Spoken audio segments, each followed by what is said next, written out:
People can say that so much of SmartWorks is about the clothes themselves, but it's really not. I mean, all of that stuff is the exterior, but it's what it does for you on the inside that ends up being the best accessory. This week, Meghan celebrates the one-year anniversary of her clothing line for SmartWorks.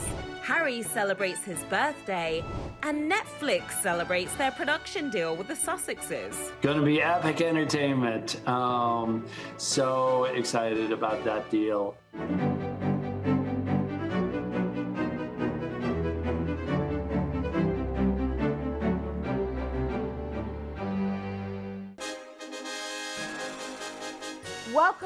Welcome to the Royal Report, everyone.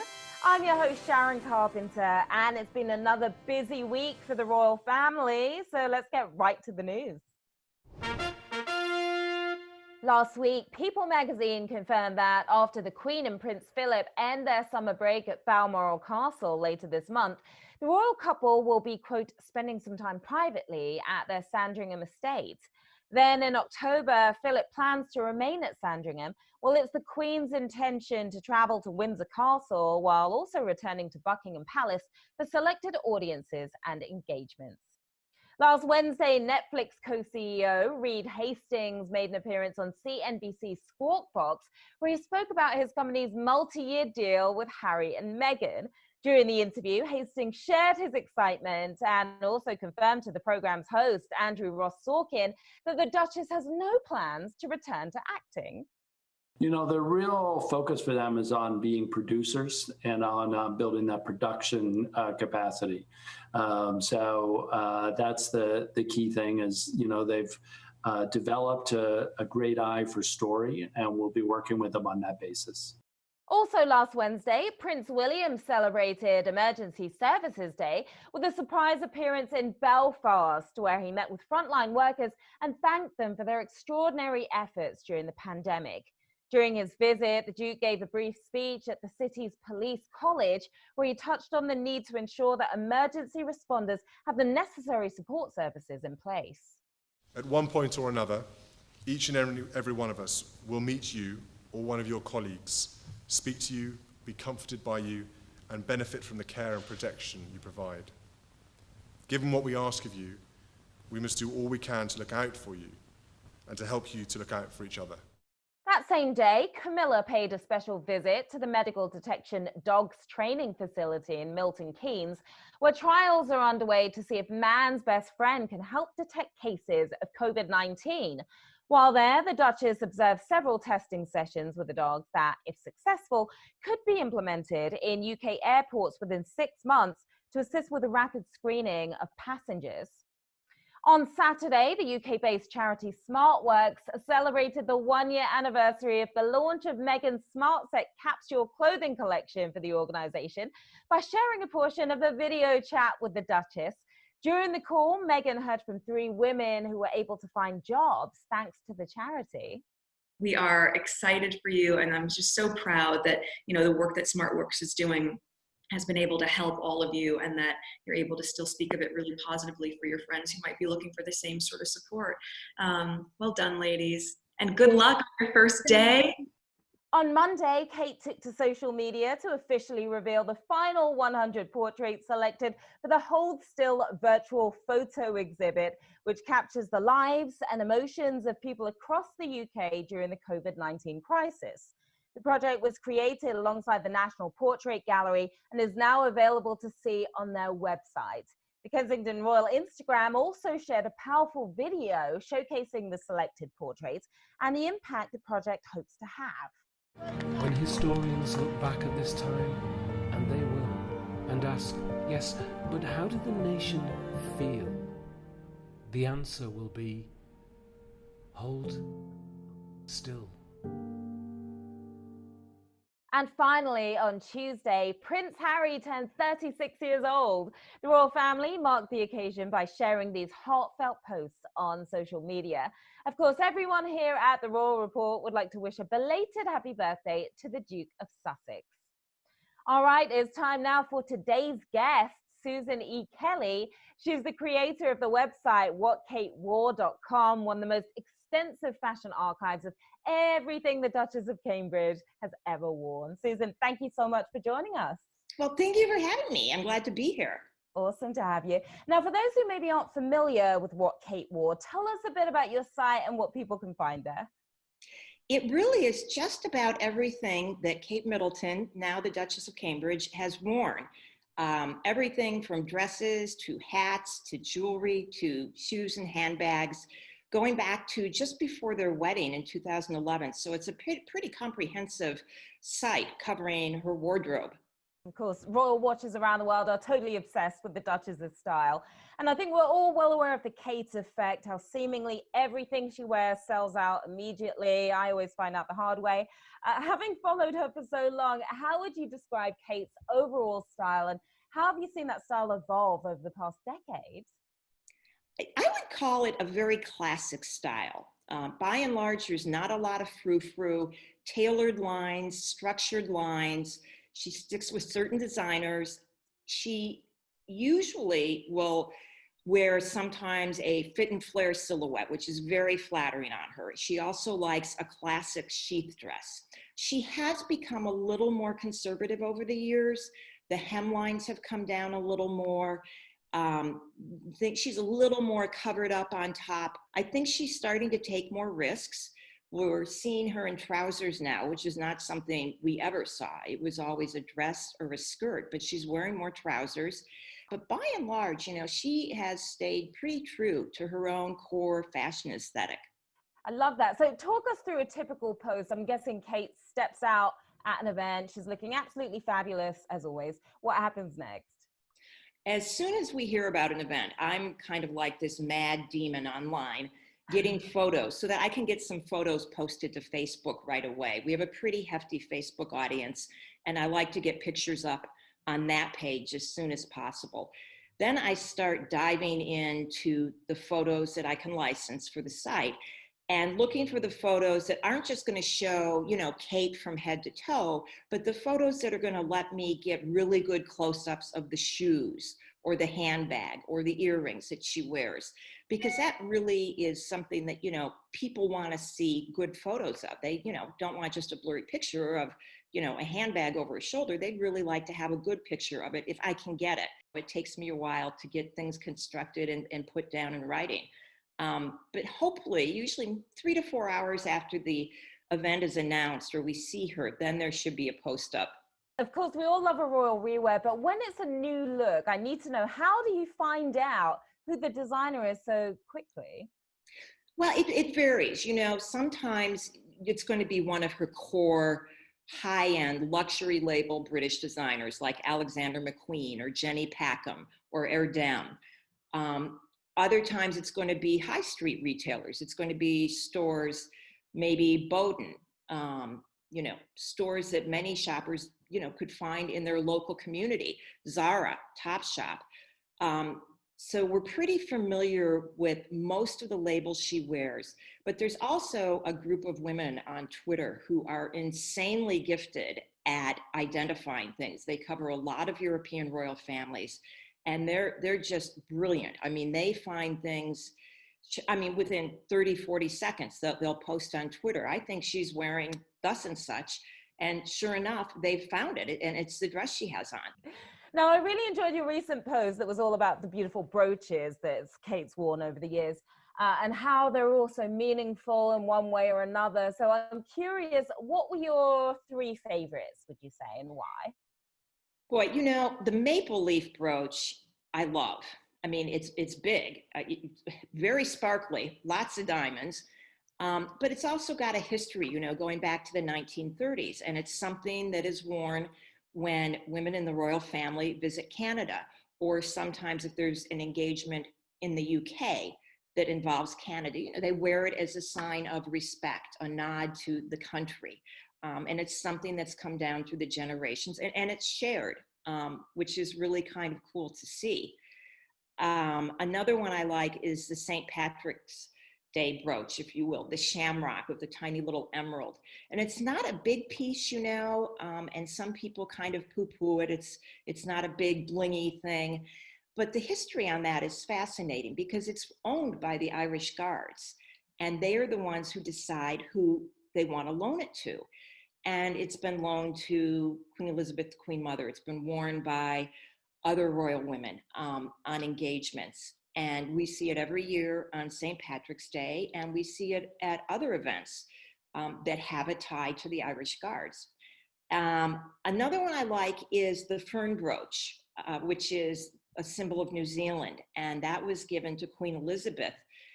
And it was something that was given to her by the women of Auckland, New Zealand, which is just such, a really nice story.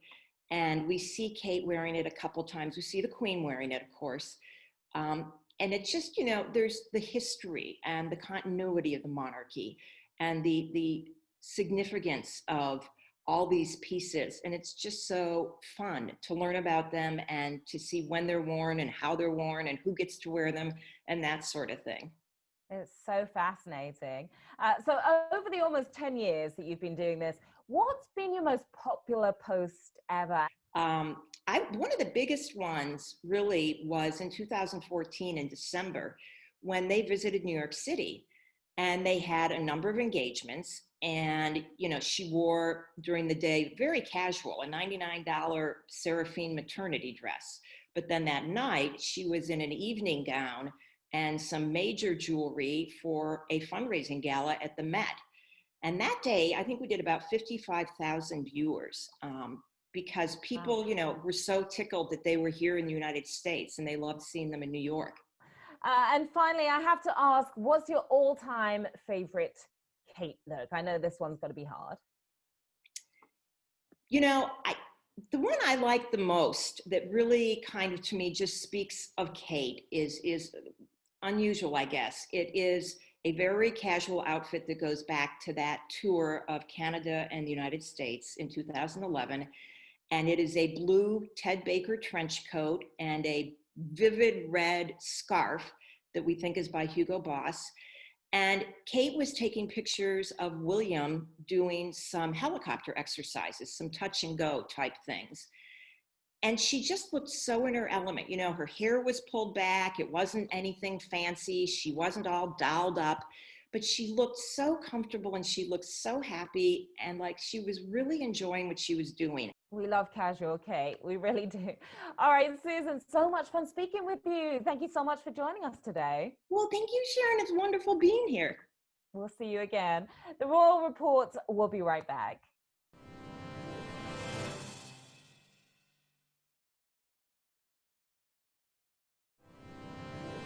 Welcome back. As we all remember, last month marked the 23rd anniversary of the tragic death of Princess Diana. So in our latest installment of the Diana Diaries, we're taking a loving look back at one of our favorite moments from her final summer.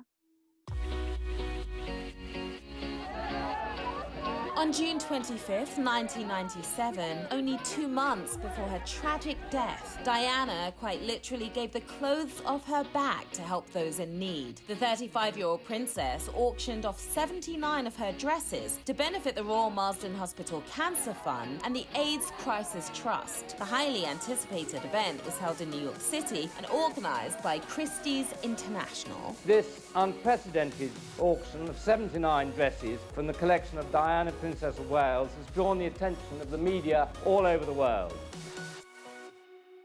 Princess Diana was extraordinary in so many ways, and one of her lasting gifts really to culture and actually to world behavior is she used her celebrity to draw attention to causes, and not just causes, unpopular and unpleasant causes. HIV does not make people dangerous to know, so you can shake their hands and give them a hug. Heaven knows they need it. And this was quite unusual at the time, and it's still not that prevalent. Ladies and gentlemen, I give you the world's most glamorous working wardrobe, in the chiffon, the pearls, the sequins, and all the fun. As you can imagine, the chance to get your hands on a dress worn by the Princess Diana was major news. We have an antique store in Kansas City, and we're interested in all types of antiques, including dresses. The dresses were put on display before they were sold, and lines of people waited to see them. The dresses are beautiful. It's great to see her and imagine where she was and what she was doing. Some of the dresses are fabulous. Some of them are tastefully awful, actually. The buzz in New York around that auction was extraordinary, and I treasure my catalog from it. And you could only get the catalog if you applied to go, and then you bought this catalog and you got it. Anyway, it was extraordinary. And there they were on mannequins, and you walked in there and you just thought she would come around the corner and welcome you at the time. It was a magical, magical event. Diana herself didn't attend the auction, but ahead of time she went and saw the 79 dresses on display and raised more awareness for the charities that the auction was benefiting. 36,000, 38,000, 40,000, 42,000, 45,000, $60,000. Are you all done then? Most of the dresses were originally purchased for around $5,000, but they sold for much more, averaging $41,000 a piece. Last time at $65,000. For you, sir. Lot 3. Lot 3 showing here.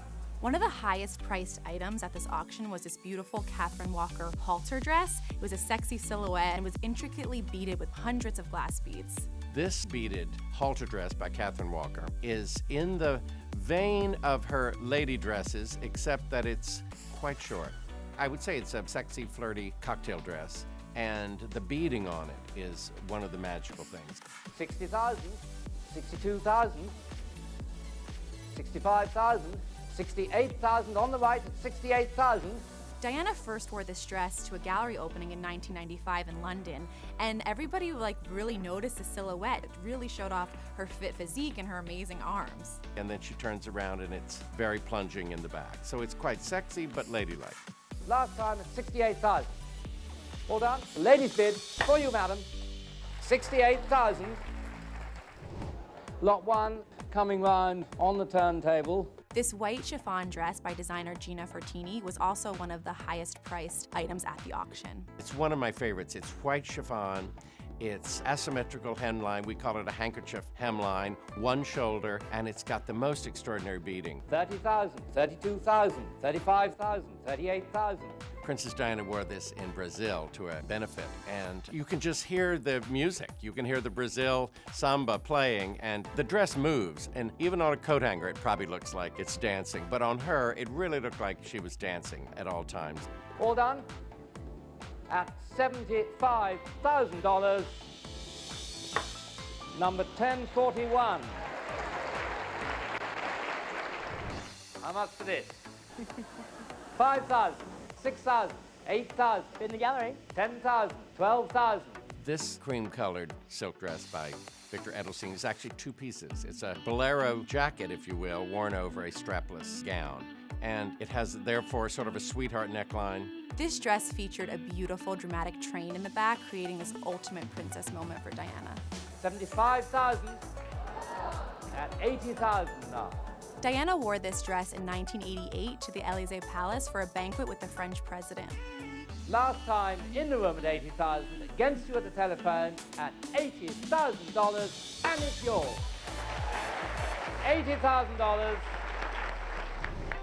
78 showing here now, 10,000, 12,000, 14, 16,000, 18,000. The gallery.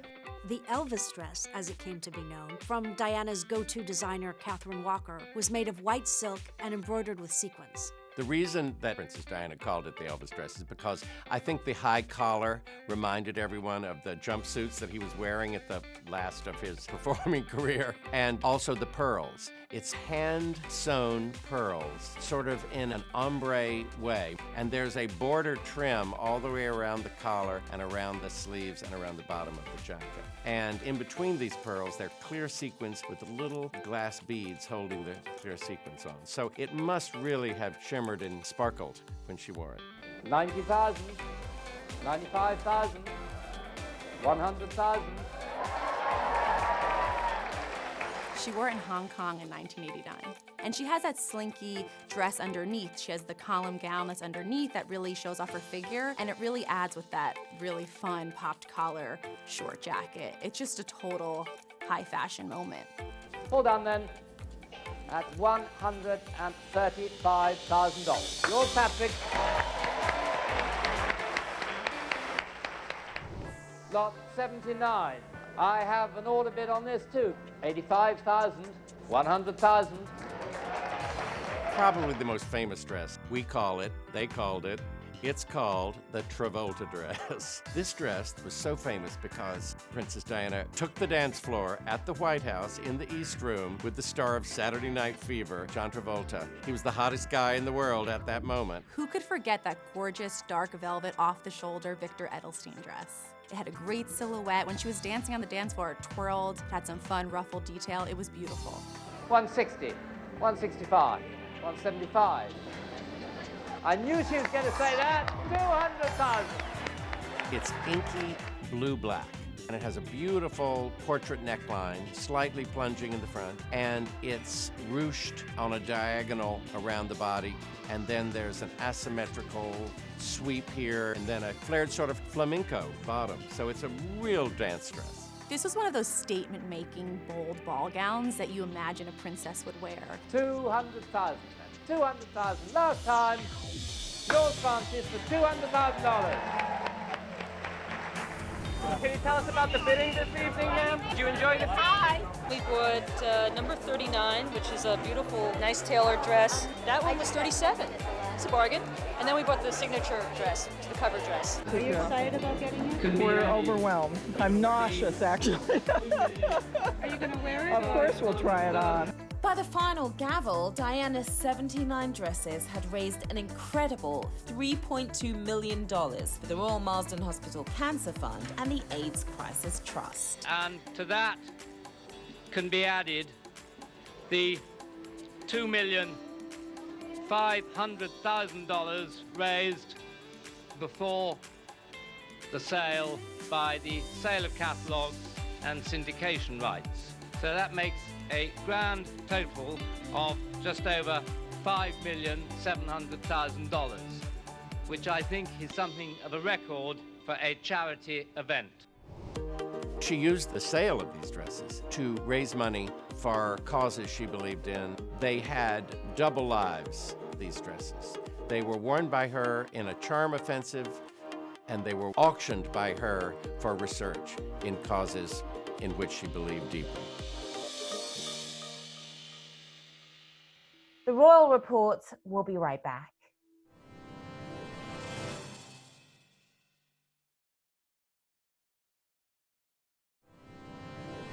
Welcome back. It's time now for our social media minutes with our social media correspondent, Gillian Simon. Gillian, how are you doing? Hi, Sharon. I'm great. Good to see you. So what do you have for us today? The post this week did not disappoint. Last Thursday, Princess Eugenie reposted this photo from earlier this year of her scoliosis scar as part of Throwback Thursday. She noted she received a lot of photos from people showing off their scars in response to her initial post and decided to now share them on her story with the hashtag #GotYourBack. She urged people to continue sending her their photos and said that scars are beautiful. The princess certainly has a special connection with her followers. Last Saturday, to mark the start of the virtual Highland Games, the royal family Instagram shared pictures of the Queen and her children attending the Highland Games at the Braemar Gathering throughout the years, which is the most famous of the Highland Games. It also included a photo of King George V's sons attending in 1921. Note Queen Elizabeth's father, the future King George VI, in the center. This year's games will bring together competitive and virtual elements of the festivities, which were canceled throughout the country because of the pandemic. I can't wait for the return of the in-person games next year. And finally, this past Sunday, ahead of the Hold Still Digital Portrait Gallery's premiere, the Kensington Royal page posted this 12-second video speeding through the 100 portraits chosen from over 30,000 submissions for the digital exhibition. And on Monday, Kate recapped the entire Hold Still project from the launch and the judges to selecting the final 100 on their Instagram story. She's kept her followers updated the entire way, and I'm so happy the gallery is now finally available for the world to see. And that's your social media minute. Great stuff today, Gillian. Thank you so much. Thanks, Sharon. Now, as we mentioned earlier, Tuesday was Prince Harry's 36th birthday. So naturally, we are celebrating with this week's great moments in royal history.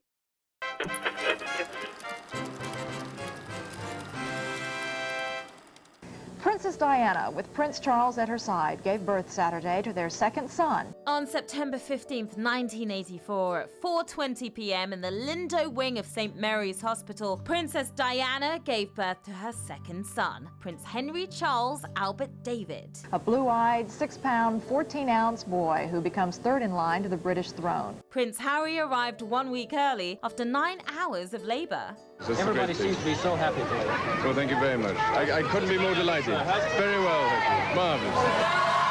The following day, the world got their first look at the newborn royal when Diana and Charles greeted the press and well-wishers from the hospital steps. And that's all from the newsroom on the day when the new prince held his first photo call.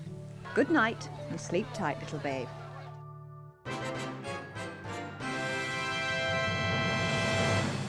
All right, Royal Watchers, that's our show for today. Remember to follow People on Twitter to watch the latest episodes of The Royal Report, streaming every Wednesday at 5:30 p.m. Eastern. I'm Sharon Carpenter. Stay safe, keep calm, and carry on.